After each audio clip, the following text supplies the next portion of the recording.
Você está ouvindo mais um episódio do podcast sobre neurociências produzido em parceria com a Universidade Federal Fluminense. Eu sou o Adriano Freitas, pós-graduado em Neurociência Cognitiva, especialista em Neurociência Clínica, Intervenção em Neuropediatria, Neuropsicologia Clínica. Sons e palavras em harmonia, trazendo luz à neurologia. A cada podcast, uma viagem, pelotão de sinapses numa só. E o assunto deste episódio é superdotados, seus comportamentos e relacionamentos. E sim, você pode nos ajudar a manter esse projeto vivo. Basta compartilhar episódios e o canal em suas redes sociais com seus amigos, colegas de trabalho. E para conhecer um pouco mais sobre os projetos que eu desenvolvo, sobre meus trabalhos, acesse o meu site www.adrianofreitas.com. Você também pode curtir as redes sociais neurociência.af, TikTok, Instagram, Facebook e Quora. E se quiser ajudar enviando dúvidas, críticas, elogios, sugestões, é só mandar uma mensagem para o WhatsApp 22 99 222 1003.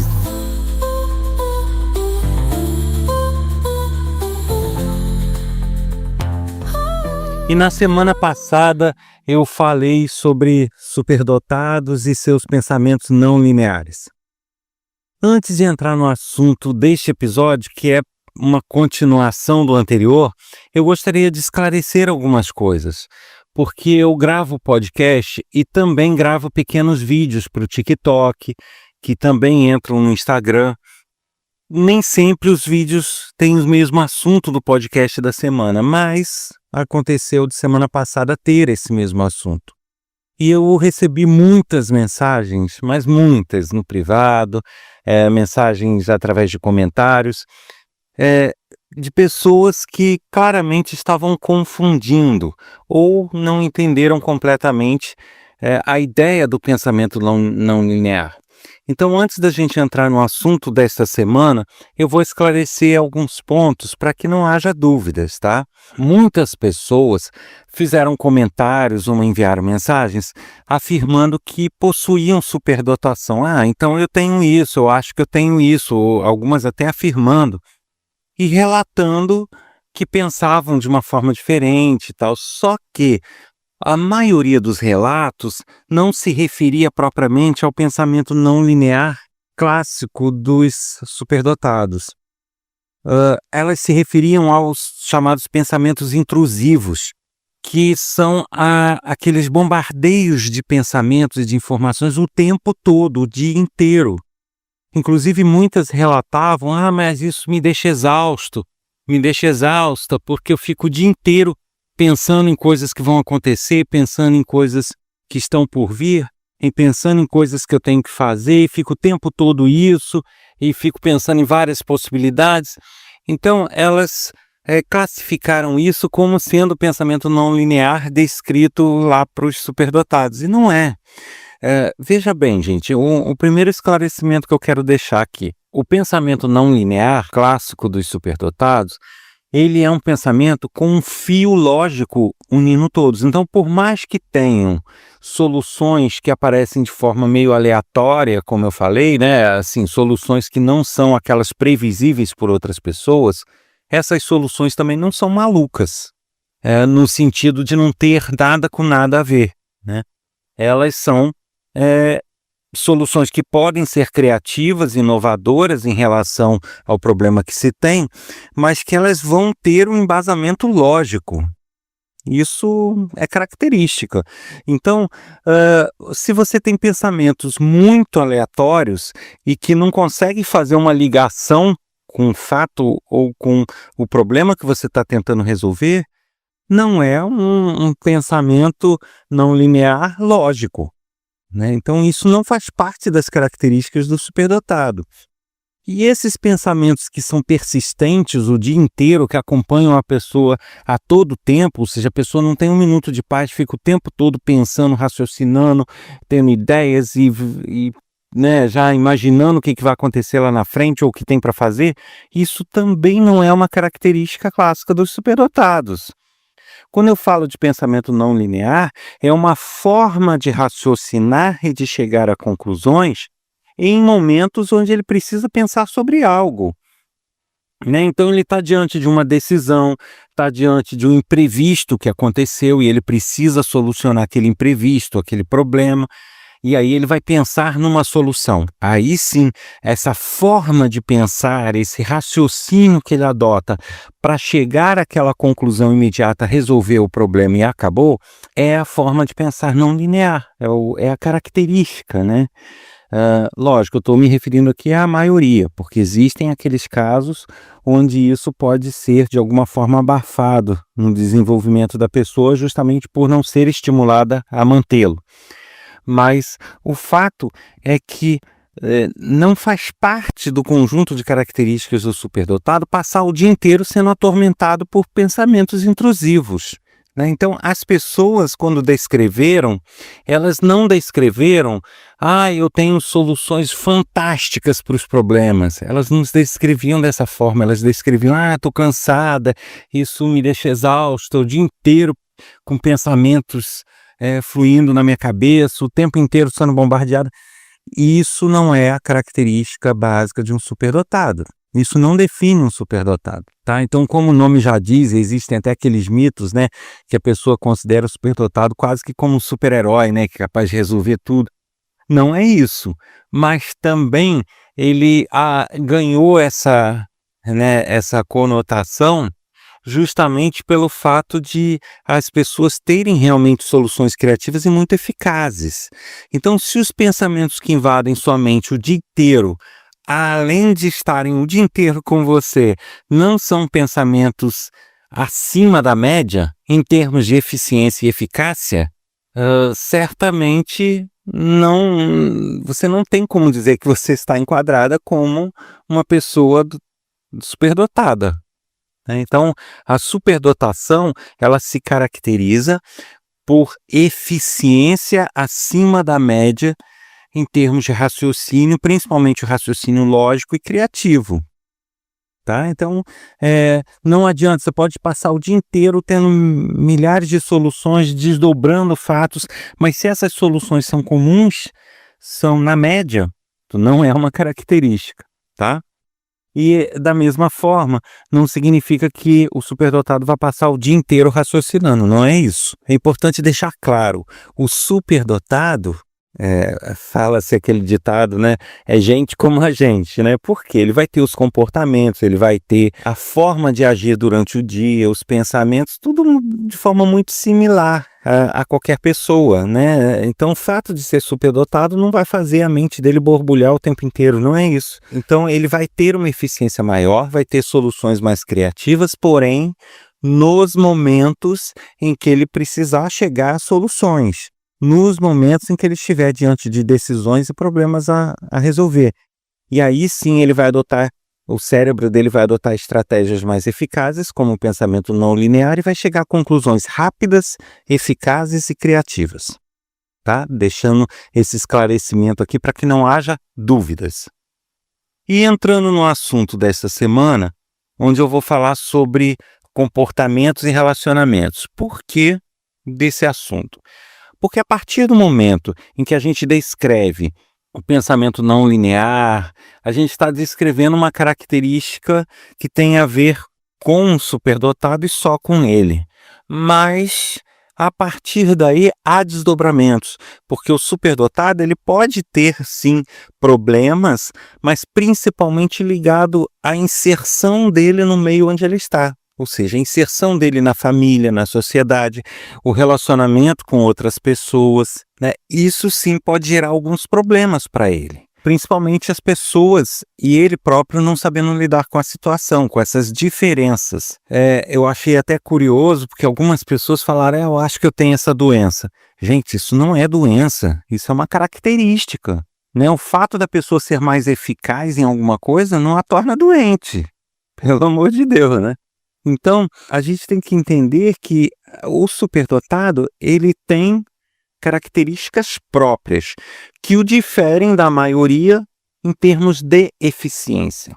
Enquanto algumas condições, algumas características tornam a pessoa menos eficaz para algumas coisas, com maiores dificuldades de algumas coisas, principalmente na área cognitiva, o superdotado é o inverso. Ele tem uma condição diferenciada da maioria que o torna mais eficaz, mais eficiente, né? Que faz ele ter a parte cognitiva muito perspicaz, aprende de forma muito fácil. Então, isso o diferencia e muitas vezes o torna até discriminado mesmo, porque é engraçado, a sociedade, e isso eu falo sociedade assim, qualquer grupo de pessoas, ele tende a valorizar quem é igual, né? Então, se todos estão numa média, essa média vai ser tida como normal e essa média será valorizada. A partir do momento que você tem pessoas abaixo dessa média ou acima dessa média, essas pessoas começam a ter restrições no relacionamento com as outras. Elas não se inserem completamente no grupo, por N fatores.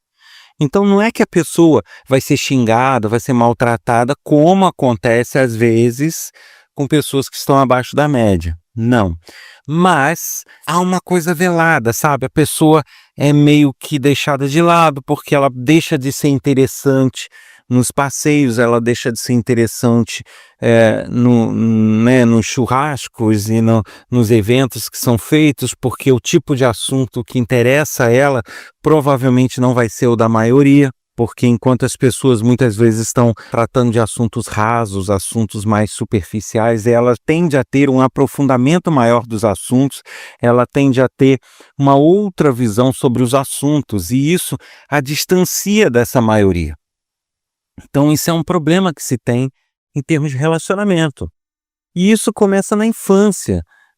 Na minha época, quando eu estudava, tinha aquele velho conceito, não sei se vocês já ouviram essa sigla, CDF. Ah, fulano é CDF. Na minha época era essa sigla aí. E aí a pessoa era meio que deixada de lado porque ela era inteligente demais, porque hoje em dia se usa muito a palavra nerd, né? Ah, porque é um nerd. E nisso a pessoa vai se isolando, né? Não só sendo isolada pela maioria, como ela própria vai se isolando, porque ela deixa de ter ambiente nesses locais. Como que você vai ter ambiente para conversar em um grupo que faz piada do que você fala, que faz piada do seu comportamento, que faz chacota da forma que você se comporta, que você é?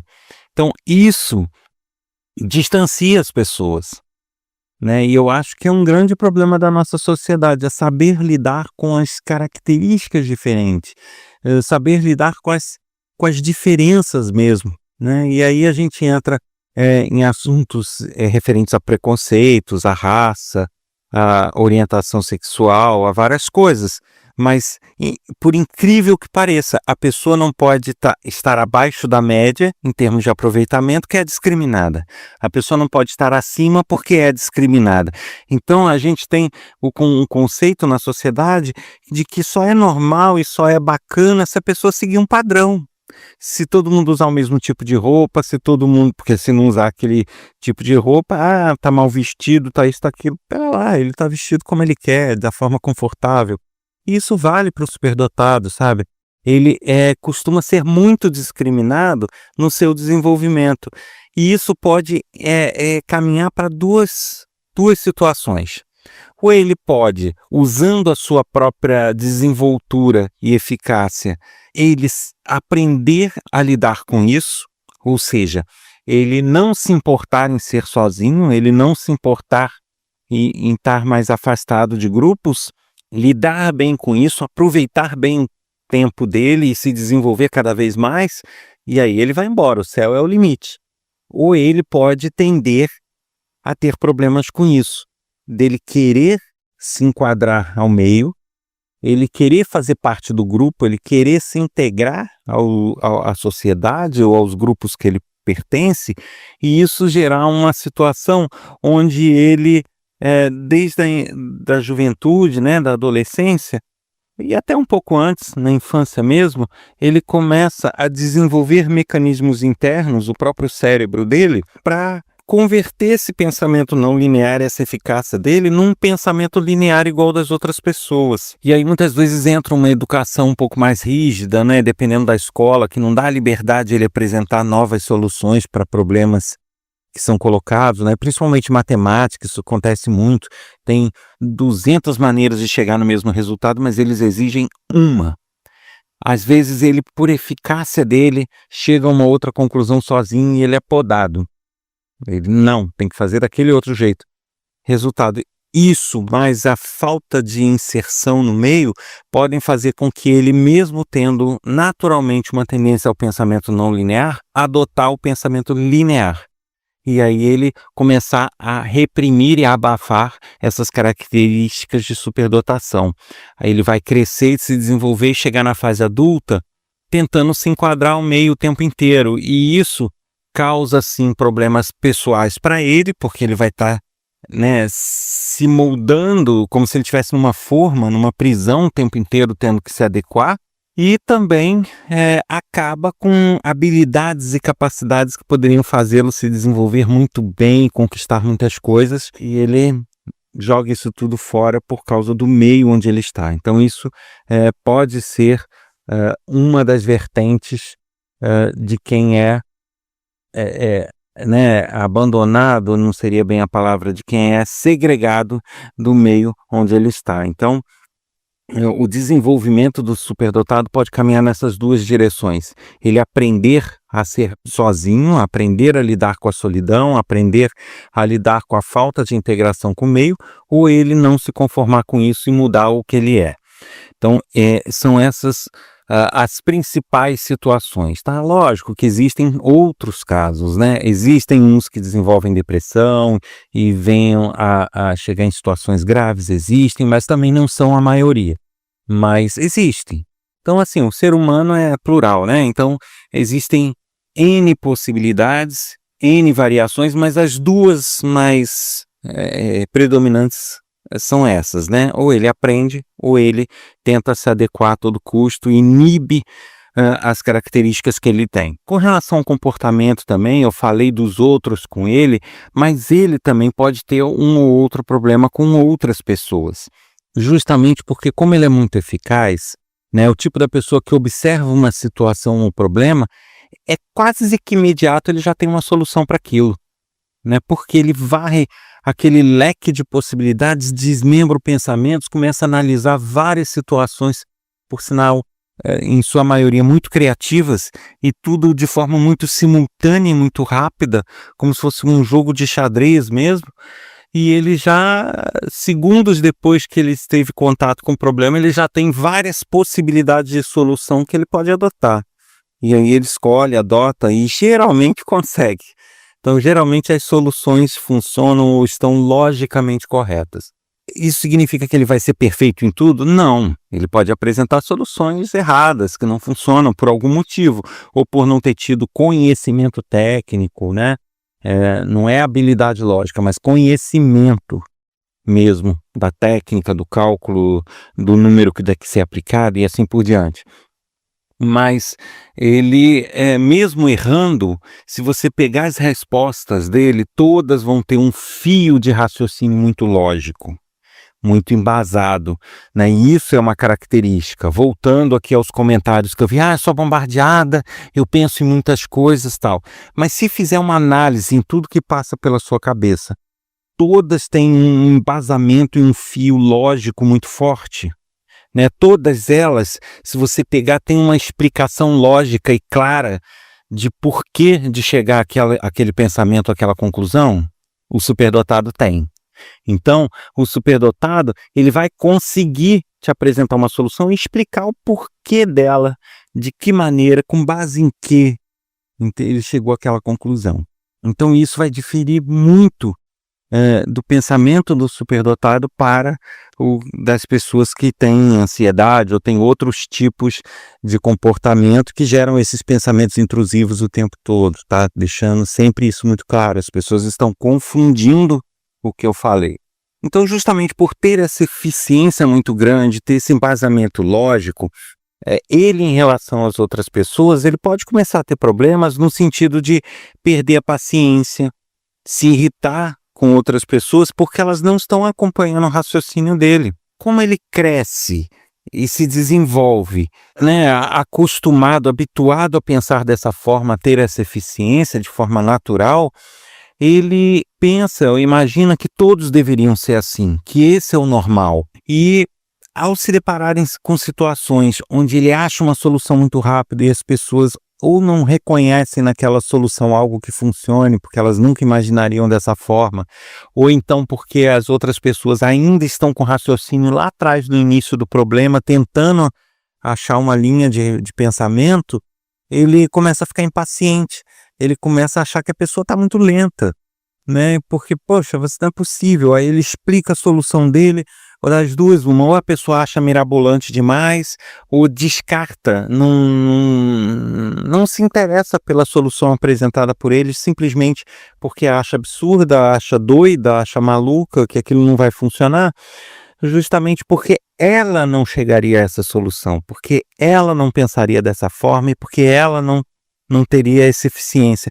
E ele que já está lá na frente, tendo que explicar para pessoas que estão raciocinando lá atrás ainda e que muitas vezes descartaram a conclusão que ele chegou porque nunca chegariam. Então, esse tipo de situação, realmente, em dado momento, pode começar a causar uma impaciência, uma irritação e até uma ansiedade nele em virtude disso, né? Das pessoas não o acompanharem e, por mais que as pessoas queiram, muitas ignoram ou têm as soluções dele como malucas demais, ou criativas demais, ou né, viajou na maionese, quando na verdade não. Às vezes a solução dele era doida, mas era que ia solucionar melhor o problema de forma mais rápida e eficaz. Uma outra situação que ocorre com muita frequência é com relação aos interesses e a própria autoavaliação do conhecimento. É uma coisa curiosa, porque ele tem picos de interesse com quedas de interesse. O que eu quero dizer com isso? Quando ele vê um assunto novo na televisão, algo que ele não conhece, quando ele ouve falar de alguma coisa numa conversa, ou mesmo se ele estiver estudando na faculdade ou na escola mesmo, e tem algo que é novo para ele, que ele não conhece, qual vai ser a tendência dele? Se limitar àquilo que foi dito? Não. A tendência dele é buscar mais informações sobre aquilo. Então, a pessoa falou alguma coisa para ele, ele achou aquilo raso demais ou pouco demais, às vezes antes de terminar a aula ou antes de terminar a reportagem, o que for, ele já pesquisou outras coisas sobre aquilo, já chegou a conclusões, já raciocinou, e se não for uma coisa tão rápida assim, porque é um papo muito curto, alguma coisa assim, uma aula curta, às vezes posteriormente, no dia seguinte ou no mesmo dia mais tarde, ele vai desdobrar aquele assunto. E aí ele vai esgotar aquele assunto.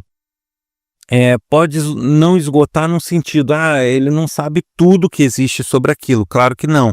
Mas para ele precisa esgotar, ele precisa chegar no que para ele é suficiente. Então, se o assunto for muito raso e ele se interessar, ele vai se aprofundar. Ele vai buscar o máximo de informações até que ele, estou satisfeito. Cheguei ao meu limite, ok. A partir do momento que ele tem essa satisfação de ter conseguido a informação que ele queria, o interesse dele naquilo cai, praticamente morre.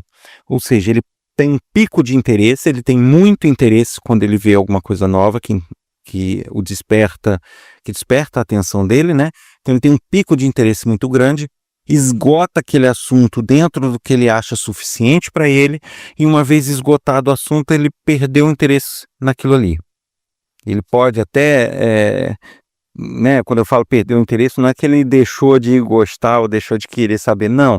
Ele apenas não vai ficar mais caçando informações sobre aquilo, ou desdobrar mais aquele assunto, ou ler mais, ou assistir a aula, não mais.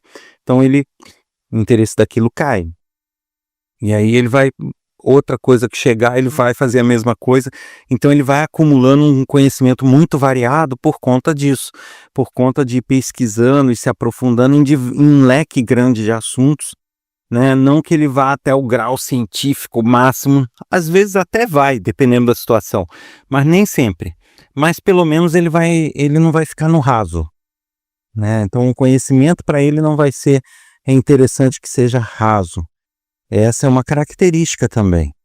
E isso principalmente na escola e na faculdade, em locais onde ele precisa aprender algo, ele pode entrar numa pegadinha, que é uma pegadinha que até se justifica também por algo que eu já falei em outro episódio. Quem quiser mais detalhamentos, procura lá, chamado efeito Dunning-Kruger, que é o seguinte: ele, em alguns momentos, ele vai ter dificuldade em avaliar seu próprio conhecimento. Então, vamos colocar assim, na escola, nesse exemplo, né? Foi dada uma matéria nova, um assunto novo. Enquanto o pessoal está naquele beabá do assunto, ele já destrinchou, já pesquisou, já chegou a conclusões, ele já, avaliou aquilo tudo e já está com o pensamento lá na frente. Ele já extrapolou muito o que era o conteúdo daquela aula e o pessoal está lá no beabá ainda tentando entender o beabá. Em dado momento, justamente por esse efeito Dunning-Kruger e essa dificuldade de autoavaliação, ele pode não ter a consciência de que ele está à frente. Pelo contrário, ele pode achar que está atrás. Por quê? Porque ele fala assim: peraí, gente, eu já estou sabendo isso, pesquisei aquilo, já desdobrei nisso, e o pessoal está lá agarrado lá atrás, lá no início. Será que eu não estou vendo algo que eles estão vendo? Será que isso que está fazendo eles se dedicarem mais lá é coisa que eu deixei passar? Então ele inverte o assunto. Então muitos vão ter a consciência de que estão adiantados, mas muitos vão ter a sensação de que não, eu escapou algo, não é possível, porque ele tem essa sensação de que todos deveriam ser iguais a ele. Se só ele está num ritmo diferente, é porque ele deixou passar algo em relação aos outros. Então ele pode, por essa falta de consciência dele estar à frente, ele ficar buscando coisas que não existem, na verdade, e que deveria ser daquela forma mesmo, mas ele não se conforma, ele acha que ele está atrás. Isso também pode ser um problema. E mais uma coisa aqui para falar sobre isso é que justamente essa eficiência, essa rapidez, esse interesse, esse pico de interesse, né, com pesquisa inicial, isso faz com que ele sempre, no geral, esteja à frente na escola, né, na faculdade, em outras situações que exijam aprendizado em grupo. Ele normalmente vai se destacar pela eficiência, pela rapidez. E isso também vai se refletir em leitura, realização de trabalhos. Por quê? Tudo que as pessoas de repente vão demorar um dia inteiro para fazer, ele vai fazer em 1 hora, em 2 horas. Muitas vezes a pessoa vai lá, eu tenho que ler esse livro, fazer um trabalho e tal, a pessoa vai ficar lá, sei lá, 1 semana, 10 dias para ler o livro e fazer o tal trabalho. Ele no primeiro ou no segundo dia já está com tudo feito, porque ele rapidinho, ele vai, ao mesmo tempo que ele vai lendo, ele já vai articulando como vai ser o trabalho. Quando ele termina a leitura, o trabalho já está pronto. É mais ou menos isso. Sem contar que muitas vezes o raciocínio dele tem um fio lógico tão interessante, tão sólido, tão robusto, que muitas vezes ele começa a ler um capítulo do livro, ele meio que já consegue raciocinar a ponto de saber o que o capítulo inteiro quis dizer, né? Então essa eficiência de raciocínio é muito grande nesse sentido. Agora, não confunda isso com o pensamento rápido, a preguiça e a falta de leitura e de interpretação que se vê na internet, onde a pessoa lê a manchete de uma notícia e já sai dando opinião totalmente errada porque não leu a matéria. As pessoas não estão lendo, não estão raciocinando e não estão chegando a conclusões corretas. Isso não é o caso dele. Quando eu falo que ao ler uma parte ele já consegue captar o sentido, é no sentido real da coisa. Não é que ele vem com ideias erradas ou com coisas rasas. Não. Se ele começa a ler um capítulo de um livro e chega à conclusão que já sabe daquele capítulo, você teoricamente poderia perguntar tudo o que você quisesse sobre aquele assunto que ele te falaria, e de uma forma correta e perspicaz. Tá? Não é equivocada. Não é o mesmo caso de ler uma manchete de jornal e já sair falando, dando opinião totalmente equivocada. Não é isso, tá? Deixando claro isso. É porque, às vezes, quando uma pessoa, um escritor ou algum produtor faz um vídeo, faz um filme, faz um material escrito, ele tem um fio condutor lógico daquela matéria, daquele livro, do enredo do filme. Então ele tem todo um raciocínio por trás daquilo. E aí isso vai levando fato atrás de fato até chegar na conclusão que ele quer. O que ocorre com essas pessoas é que elas vão adquirindo conhecimento sobre o comportamento humano, sobre como as coisas funcionam, sobre, sabe, e aí vários assuntos que envolvem isso, a ponto de que quando ele começa a ver um encaminhar de uma história, já vem à mente dele claramente qual vai ser o desdobramento. Porque ele, conhecendo como as pessoas se comportam, conhecendo como a humanidade conhecendo como as coisas funcionam, ele consegue, como numa partida de xadrez, antever situações, né? Antever jogadas à frente e saber aonde isso vai parar. Então, esse é o tipo de raciocínio não linear, que ele faz várias possibilidades, mesmo que ele não saiba exatamente um enredo, a resposta, mas ele consegue ter 2 ou 3 possibilidades ali muito certeiras, tá? Então, isso tudo são características adicionais em termos de comportamento, né, em termos de interesse, de relacionamentos ligados aos superdotados, né, para complementar o assunto da semana passada. Quem chegou até aqui e não ouviu da semana passada, eu aconselho que ouça para ter uma informação mais completa. Qualquer dúvida é só nos enviar. Eu acho que, assim, para fechar aqui o assunto, tá?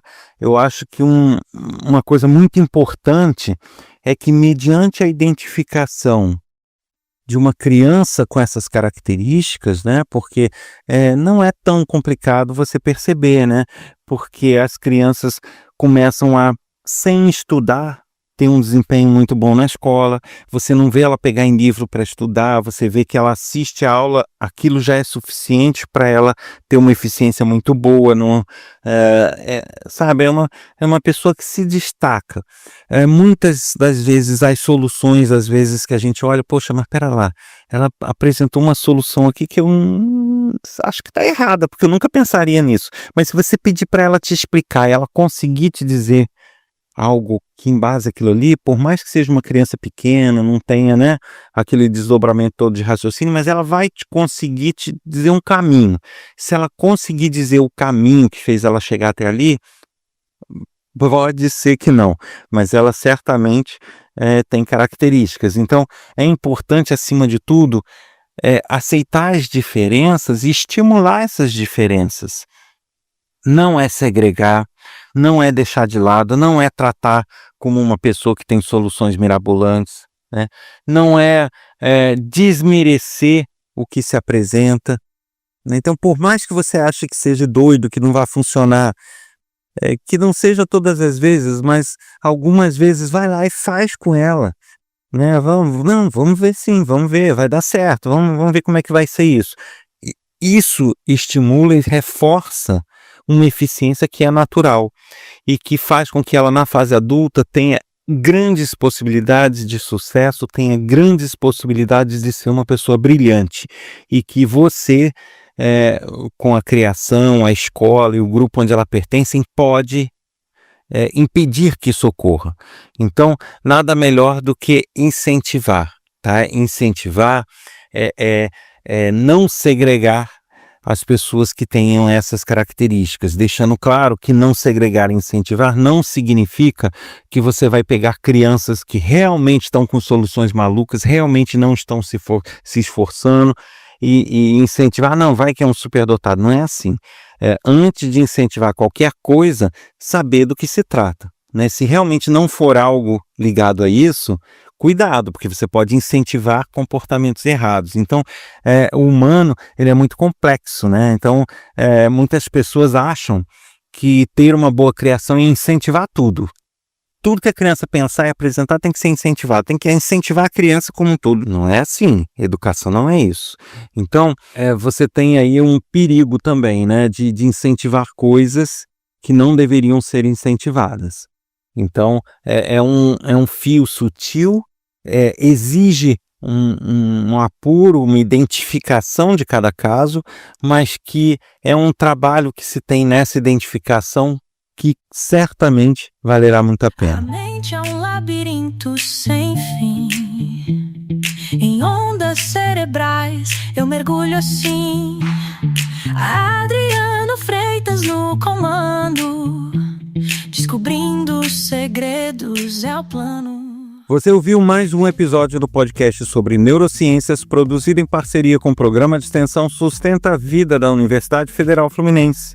Eu sou o Adriano Freitas, pós-graduado em Neurociência Cognitiva, especialista em Neurociência Clínica, Neuropsicologia Clínica, Intervenção em Neuropediatria. Eu falei sobre o superdotado, seu comportamento e seus relacionamentos. Quer colaborar com dúvidas, críticas, elogios, sugestões? Envie uma mensagem para o WhatsApp 22 99222 1003 e ajude a manter o projeto vivo, compartilhando os episódios e o canal com seus amigos, colegas de trabalho em suas redes sociais.